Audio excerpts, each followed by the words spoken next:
Hey guys, it's Courtney with Get Fit, Get Focused, Get Inspired, and Get Trained. And recently I had a question on my Facebook page about how to remove the fat from your upper back. And it got me thinking about how we as a society, I think, don't work our backs enough. A lot of the men don't work them enough because they're too busy working their chest, and women don't work them enough because they don't really know how. And so the answer to the question is, as far as fat removal from anywhere, is diet. But I did want to talk for a few minutes about back exercises and some different ideas to give you and some common mistakes that are made while we work our back. So I've got a couple of different exercises I wanted to show you. We're going to be using some bands, and we're also going to be using some dumbbells.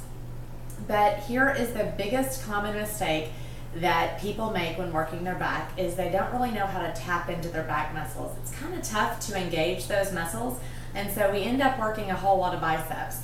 And that's not a bad thing because we want to work our arms and we want to have pretty arms. But the fact of the matter is we haven't gotten our backs sore. We haven't been able to tear them down enough to build them back up and to build that muscle. So one of the things I wanted to talk about was how do we engage our back? What are some things we want to look for?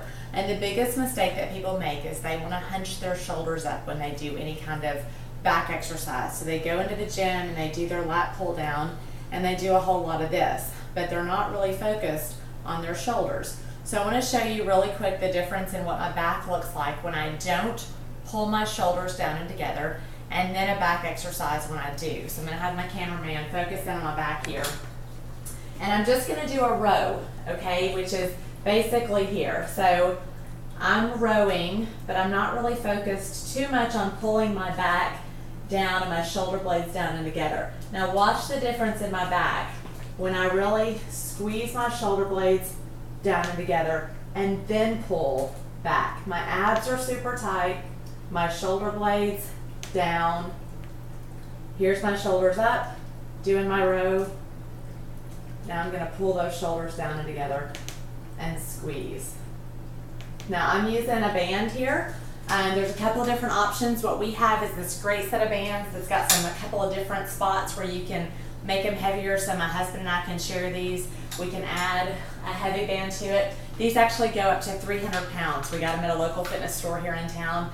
Another great thing you can use are dumbbells. So I'm going to show you real quick a reverse fly. There's lots of different back exercises you can do where you're bent over and your force comes from the gravity. But those get a little tricky if you don't keep those abs tight.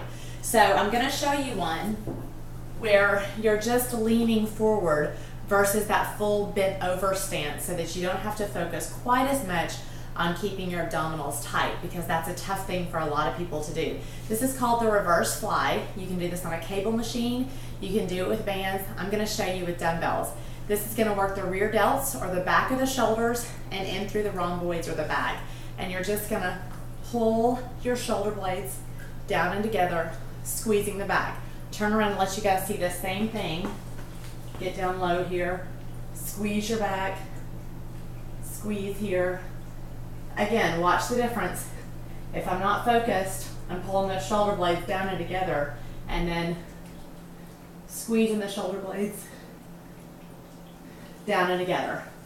All right, so I will write a blog post, on some different back exercises to do. Maybe I'll add a couple of videos. If you guys are on my Facebook page and have more questions, don't hesitate to write in and ask. Thanks for stopping by. See you next time.